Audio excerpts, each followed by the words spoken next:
Marks इसके आगे राज्य और शासन के संबंध में अपने विचार प्रस्तुत करता है।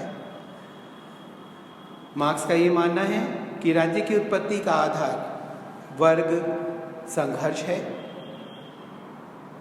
यद्यपि प्लेटो और अरस्तु ने राज्य को एक नैतिक संस्था माना है जिसके साथ मानव का हित जुड़ा हुआ है, परंतु मार्क्स का कहना है कि राज्य एक वर्गीय संस्था है जो सदा ही केवल पूंजीपति वर्ग के हितों के पक्ष में काम करती है। ये शोषण का समर्थन करती है और राज्य नाम की संस्था का सूत्रपात भी केवल शोषण के लिए ही हुआ है। पूंजी से संपन्न वर्ग राज्य का इस्तेमाल हमेशा शोषित वर्ग को दबाने के लिए करता है।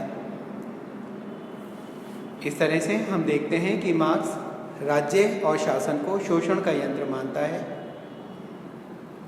और ये कहता है कि राज्य शोषक वर्ग के सहायक के रूप में काम करता है। मार्क्स इसके आगे ये भी कहता है कि लोकतंत्र भी मात्र एक दिखावा है, क्योंकि वास्तविक लोकतंत्र तो केवल तभी संभव है जब आर्थिक लोकतंत्र की स्थापना हो जाए। आर्थिक लोकतंत्र से उसका तात्पर्य है कि जब उत्पादन और वितरण के साधनों का निजी स्वामित्व समाप्त करके पूंजी का केंद्रीकरण समाप्त कर दिया जाए, तब ही आर्थिक लोकतंत्र की स्थापना हो सकती है।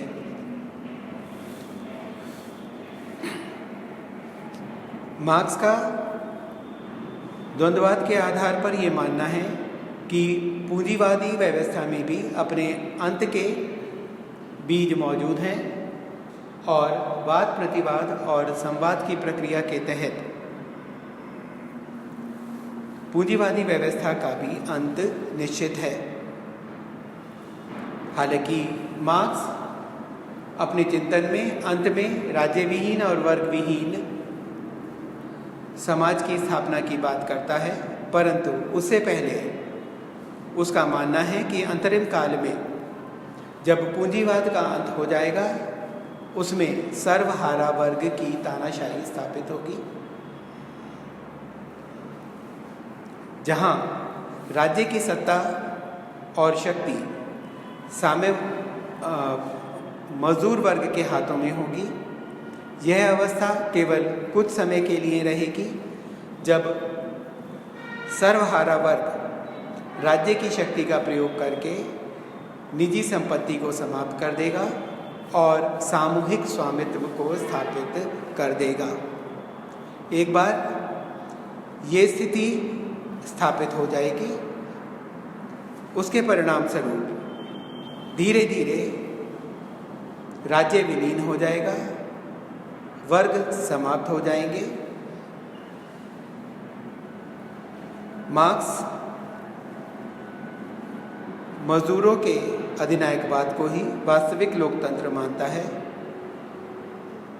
यह अवस्था तभी संभव है जब मजदूर जागृत हो और स्वतंत्र व्यवस्था की स्थापना कर सके। मार्क्स का आदर्श एक राज्य विहीन और वर्ग विहीन समाज है।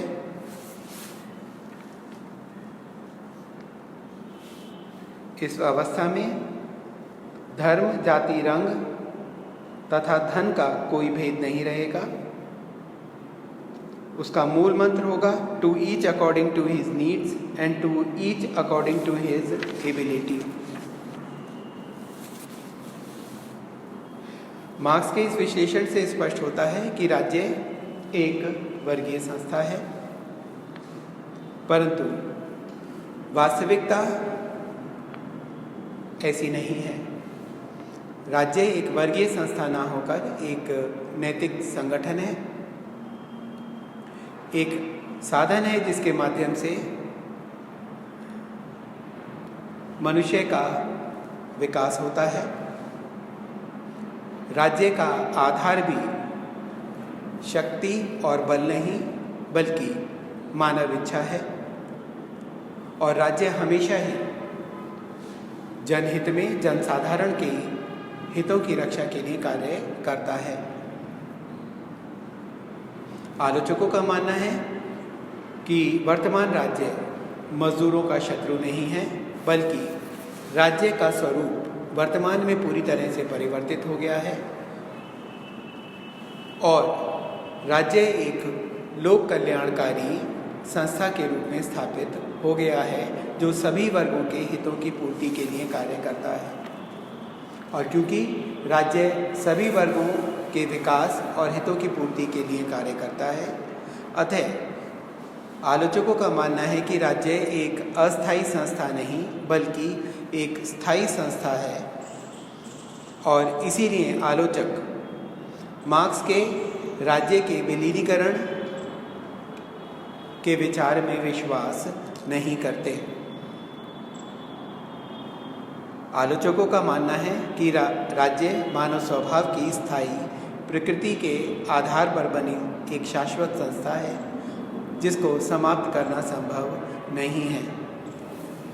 इसीलिए आलोचक ये मानते हैं कि राज्य के विलीनीकरण की धारणा जो मार्क्स के द्वारा प्रस्तुत की गई वो महज एक कल्पना है, क्योंकि मार्क्स ने कहीं भी अपने चिंतन में यह बताने का प्रयत्न नहीं किया है कि वर्गविहीन समाज किस प्रकार विकास क्रम का स्वाभाविक और आवश्यक परिणाम है और कैसे इस वर्गविहीन समाज को राज्य की शक्ति के बगैर स्थिर रखा जा सकेगा और उसकी रक्षा की जा सकेगी।